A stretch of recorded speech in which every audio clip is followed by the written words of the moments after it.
এই তো সামানপত্র গিনগুজ গাছ করে হালাইছি। 1 ঘন্টার যুদ্ধ করার শেষে কাজ শেষ হয়েছে আলহামদুলিল্লাহ। সব কিছু ক্লিনে করে ফেলাইছি, সব শেষ করে দিছি কাজ। এখন আর কোনো কাজ নেই।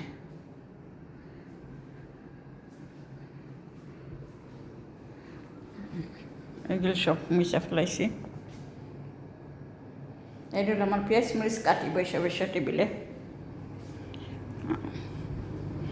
এখনও শেষ হয়েছে না, সব এই যে রয়েছে। এখানে আবার সামানপত্র গুছগাছ করছি না, সম্ভব না, অনেক করছি,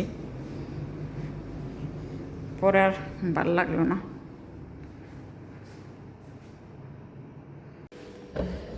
তো এটার মধ্যে পানি দিব, ভিনিগার দিব, ভিজাই রাখুন, লবণ দিব একটু। তো আদাটা আমি গ্রেট করব, আমটা আমি গ্রেট করব, লেমনটা কাইটা নিব, রসুন ব্লেন্ডার দিব, রসুন আর মরিচ। এটা আচার বানানোর জন্য সব ধরনের মশলা নিচ্ছি, পাঁচফোড়ন সব নিচ্ছি। রে দই না, এটা মিঠা জিরা না কি বলে, এটা সামান্য কটা সরিষা, জিরা, কটা মেথি, শুকনো মরিচ আর মশলা আমার কাছে আসছে বানাই না। তো এটা একটু হালকা ভাজা দিব।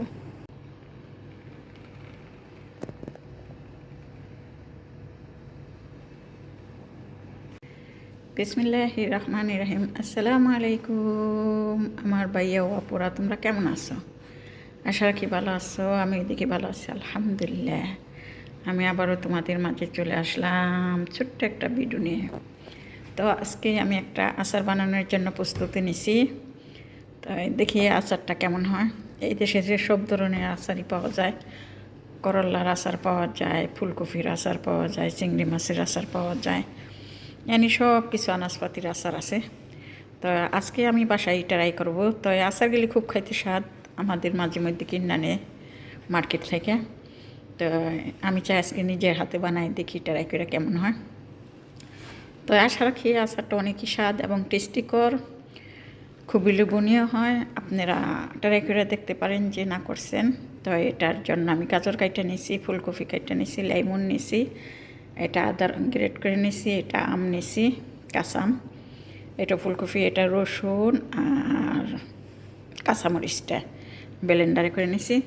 তো এখানে তাওয়া দিয়ে দিছি। আমি এখানে জৈতুনের তেল ব্যবহার করব, কারণ এরা তো আবার খাইব মাঝে মধ্যে খিচুড়ির সাথে। এই আচারটা সব কিছুর সাথেই খেতে স্বাদ। তা আমি এটা বানানোর জন্য প্রস্তুতি নিলাম। এটা জৈতুনের তেল দিয়ে বানাম, কারণ আরবিরা সরষের তেল ভালোবাসে না তেমন একটা। আর মার্কেটেও সব আচারের মধ্যে সরষের তেলই থাকে না, সরষের তেল থাকে না, সব আচারের জৈতুনের তেল থাকে, সাদা তেলটা থাকে। সাদা তেলই বেশিরভাগ থাকে, কারণ জৈতুনের তেল তো আবার অনেক দাম।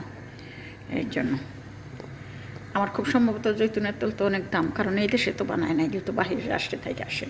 এর জন্য তো এখানে এটা আমি দিয়ে দিছি, দিয়ে দিলাম এগুলি একটুখানির জন্য। বিসমিল্লাহ, বেশি পুরুন না।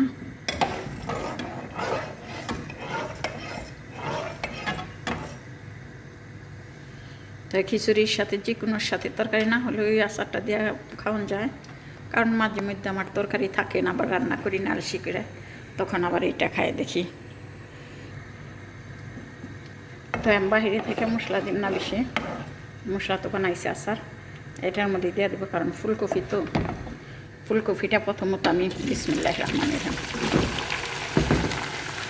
ফুলকপিটা প্রথমত আমি ভিনিগার অ্যান্ড লবণ দিয়ে ভিজাই রাখছিলাম অনেকক্ষণ পর্যন্তই। তো এখানে কিন্তু আবার মনে করি না গেলে আমি খেয়ে ফেলাই দিই, সব কিছু খাই এমন। আমি মাঝে মধ্যে আবার বাঙালি দোকানে দিয়ে আসি, দিকে বাঙালি দোকান আছে, মাঝে মধ্যে অনেক কিছু বানাই। তো আবার অফ ক্যামেরায় সবসময় তৈরি করা পাই না কাজের জন্য বা যে কোনো তাড়াহুড়ার জন্য।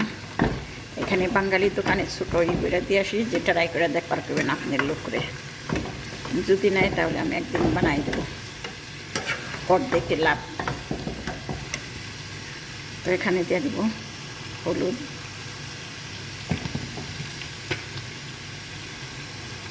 লাল মরিচের পাউডার, এটা জাল না, এটা দিয়ে দিব।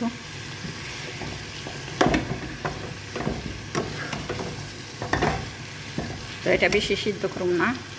তো আর কফি মনে করেন না কফি গন্ধ করবো, খাইতে স্বাদ লাগবে না, না এটা কিন্তু অনেক স্বাদ হয় খাইতে।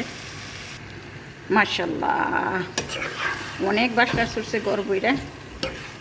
এখন আপনারা যদি কাছে থাকতেন দু একজন খাওয়াই দেখাইতে পারতাম যে কী যে টেস্ট, লবণটা দেখলেই বোঝা গেল। তো এই দোকানের চেয়েতে আরও স্বাদ হয়েছে আলহামদুলিল্লাহ। তো এখন এটার মধ্যে দিয়ে দেবো সরিষা বাটা। সরিষাটা পাউডার করে রাখছিলাম, অল্প দিলাম, আমের আচারের মতো এত দিন না, কারণ এটা তো ভেজিটেবিলের আচার। যারা করেন ডেলিভারি দেন তারা এই ধরনের করে দেখতে পারেন, সবাই নিব যাদের পছন্দ। একবার খাইলে আরেকবার তারা অর্ডার করবো অবশ্যই। এখানে দিলাম আচারের মশলাটা, আচারের মশলা যে বানায় রাখছি ওইটা।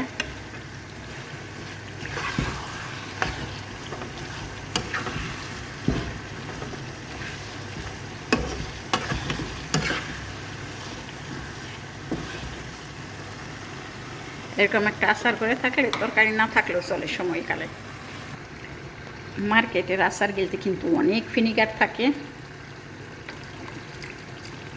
একটা যা ভিনিগারের, কারণ আমাদের বাসায় তো সবসময় কিনে আনে, এর জন্য আর কি আমি তেমন একটা আচার খাই না। বাস মাঝে মধ্যে ট্রাই করি, যখন তরকারিটা রান্না করে ফ্রিজে রেখে দিই, তো ওইটা আবার খাইতে ইচ্ছে করে না অনেক সময়। যে আজকে রান্না করলাম কালকে রেখে দিলাম, ওইটা আবার অনেক সময় খাইতে ইচ্ছে করে না, তখন আচারটা খাইয়ে উঠি, দেখি ভালোই লাগে। মাশাআল্লাহ, আলহামদুলিল্লাহ। তো আমাদের বাসায় কিনান দেখছেন, এটার মধ্যে শুধু লবণ, অনেক লবণ, এটা খাওয়ানো যায় না। এটা শুধু ভিনিগারটা বানাইছে, ওই যে গাজর, আম, কালিজিরা, বাস। তো এখানে একটু চিনি দিলাম, এটা আর কি একটা জাস্টটা কমার জন্য, মিঠার জন্য না। বাস এটা হয়ে গেছে, এটা বেশি চাল দেওয়া যাবে না। আর এই পাতাকপিটা, ফুলকপিটা নরমও করুন যাবে না, নরম হইব না, কারণ এটা আমি তো দা ধুইছি, ভিনিগার আর লবণটা দিয়ে ধুইছি।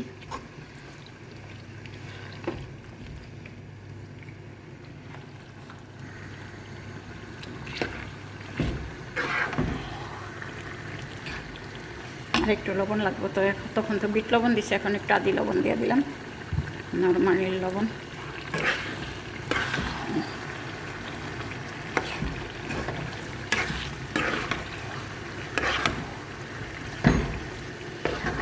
দেখি দেশে যাই না অন্য কোনো জায়গায় যাই, দেশে গেলে বিজনেস করা স্টার্ট করুন।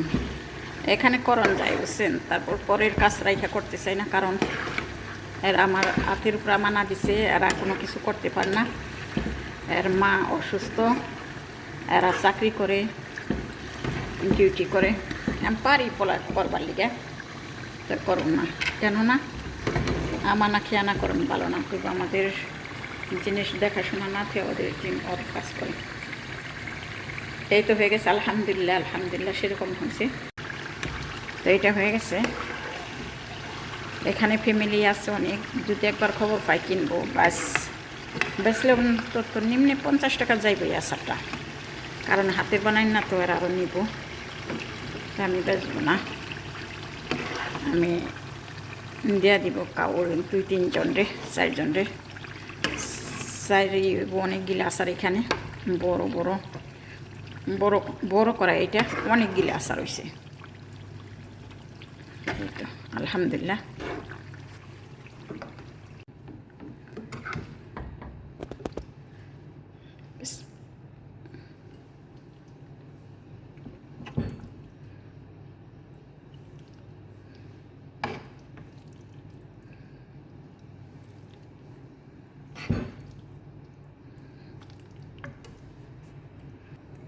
তো আচারটা কেমন হলো, ভালো লাগলে লাইক কমেন্ট শেয়ার করবেন, সাবস্ক্রাইব করবেন, সবাই সবার পাশে থাকার চেষ্টা করবেন, ইনশাআল্লাহ সবাই সাকসেসফুল হতে পারবেন।